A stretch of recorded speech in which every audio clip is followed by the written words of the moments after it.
द्रोण महर्षि भरद्वाज के पुत्र थे। पांचाल नरेश का पुत्र द्रुपद भी द्रोण के साथ ही भारद्वाज आश्रम में शिक्षा पा रहा था। दोनों में गहरी मित्रता थी। कभी कभी राजकुमार द्रुपद उत्साह में आकर द्रोण से यहाँ तक कह देता था कि पांचाल देश का राजा बन जाने पर मैं आधा राज्य तुम्हें दे दूंगा। शिक्षा समाप्त होने पर द्रोणाचार्य ने कृपाचार्य की बहन से ब्याह कर लिया। उससे उनके एक पुत्र हुआ जिसका नाम उन्होंने अश्वत्थामा रखा। द्रोण अपनी पत्नी और पुत्र को बड़ा प्रेम करते थे। द्रोण बड़े गरीब थे। वह चाहते थे कि धन प्राप्त किया जाए और अपनी पत्नी व पुत्र के साथ सुख से रहा जाए। उन्हें खबर लगी कि परशुराम अपना सारी संपत्ति गरीब ब्राह्मणों में बांट रहे हैं, तो भागे भागे उनके पास गए।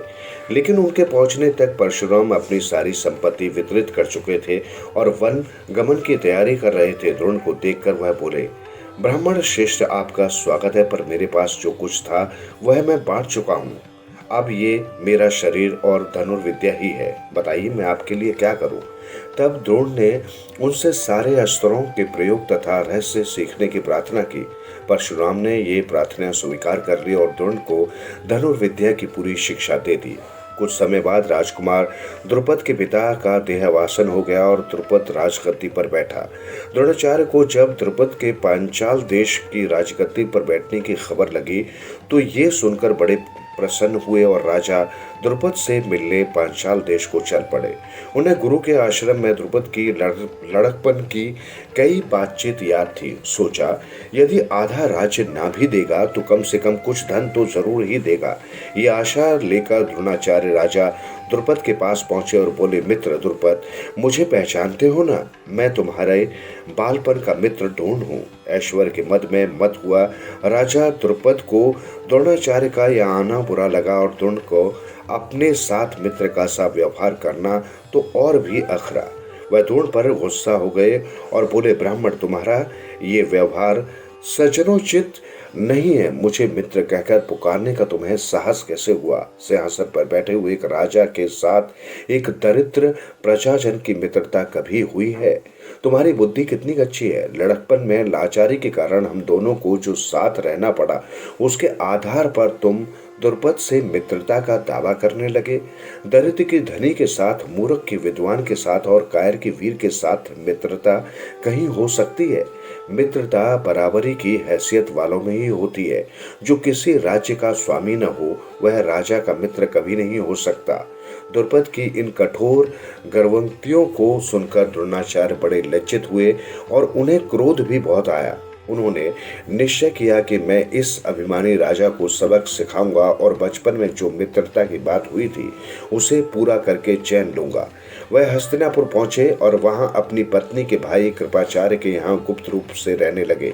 एक रोज हस्तिनापुर के राजकुमार नगर से बाहर कहीं गेंद खेल रहे थे कि इतने में उनकी गेंद एक कुएं में जा गिरी। युधिष्ठिर उसको निकालने का प्रयत्न करने लगे तो उनकी अंगूठी भी कुएं में गिर पड़ी। सभी राजकुमार कुएं के चारों ओर झांक झांक कर देखने लगे, पर उसे निकालने का उपाय उनको नहीं सूझता था। एक कृष्ण वर्ग का ब्राह्मण मुस्कुराता हुआ ये सब चुपचाप देख रहा था। राजकुमारों को उसका पता नहीं था। राजकुमारों को अचरज में डालता हुआ वह बोला, राजकुमारों, बोलो, मैं गेंद निकाल दूं तो तुम मुझे क्या दोगे?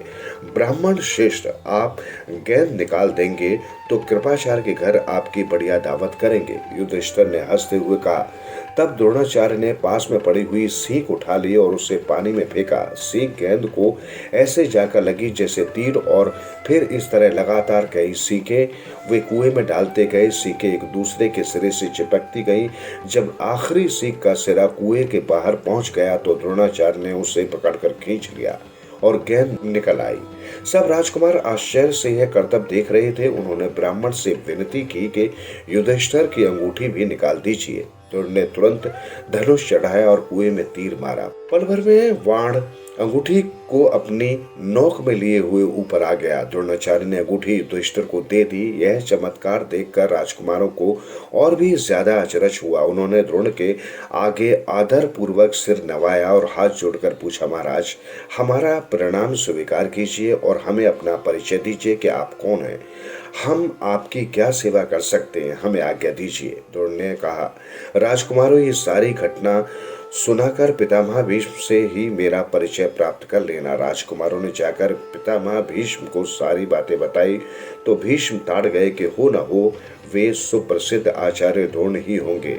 ये सोचकर उन्होंने निश्चय कर लिया कि अब से राजकुमारों की अस्त्र शिक्षा द्रोणाचार्य के ही हाथों पूरी कराई जाए। बड़े सम्मान से उन्होंने द्रोण का स्वागत किया और राजकुमारों को आदेश दिया कि वे गुरु द्रोण से ही धनुर्विद्या सीखें। बाद में जब राजकुमारों की शिक्षा पूरी हो गई तो द्रोणाचार्य ने उनसे गुरु दक्षिणा के रूप में पांचाल राज द्रुपद का कैद कर लाने के लिए कहा। उनकी आज्ञा अनुसार पहले दुर्योधन और कर्ण ने द्रुपद के राज्य पर धावा बोल दिया, पर पराक्रमी द्रुपद के आगे वे ठहर न सके, हार कर वापस आ गए। तब द्रोण ने अर्जुन को भेजा। अर्जुन ने पांचाल राज की सेना को तहस नहस कर दिया और राजा द्रुपद को उनके मंत्री सहित कैद करके आचार्य के सामने ला खड़ा किया। द्रोणाचार्य ने मुस्कुराते हुए द्रुपद से कहा, हे वीर, डरो नहीं, किसी प्रकार की विपत्ति की आशंका न करो। लड़कपन में तुम्हारी हमारी मित्रता थी, साथ साथ खेले कूदे उठे बैठे। बाद में जब तुम राजा बन गए तो ऐश्वर्य के मद में आकर तुम मुझे भूल गए और मेरा अपमान किया। तुमने कहा था कि राजा ही राजा के साथ मित्रता कर सकता है, इसी कारण मुझे युद्ध करके तुम्हारा राज्य छीनना पड़ा, परंतु मैं तुम्हारे साथ मित्रता ही करना चाहता हूँ, इसलिए आधा राज्य तुम्हें वापस लौटा देता हूँ, क्योंकि मेरा मित्र बनने के लिए भी तो तुम्हें राज्य चाहिए ना। मित्रता तो बराबरी की हैसियत वालों में ही हो सकती है।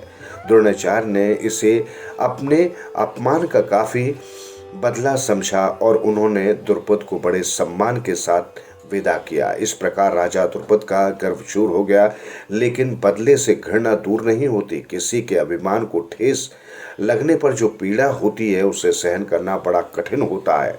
द्रोण से बदला लेने की भावना द्रुपद के जीवन का लक्ष्य बन गई। उसने कई कठोर व्रत और तप इस कामना से किए कि उसे एक ऐसा पुत्र हो जो द्रोण को मार सके, साथ ही एक ऐसी कन्या हो जो अर्जुन को ब्याही जा सके। आखिर उसकी कामना पूरी हुई। उसके धृष्टद्युम्न नामक एक पुत्र हुआ और द्रौपदी नाम की एक कन्या। आगे चलकर कुरुक्षेत्र के रणभूमि में अजय द्रोणाचार्य इसी धृष्टद्युम्न के हाथों मारे गए थे।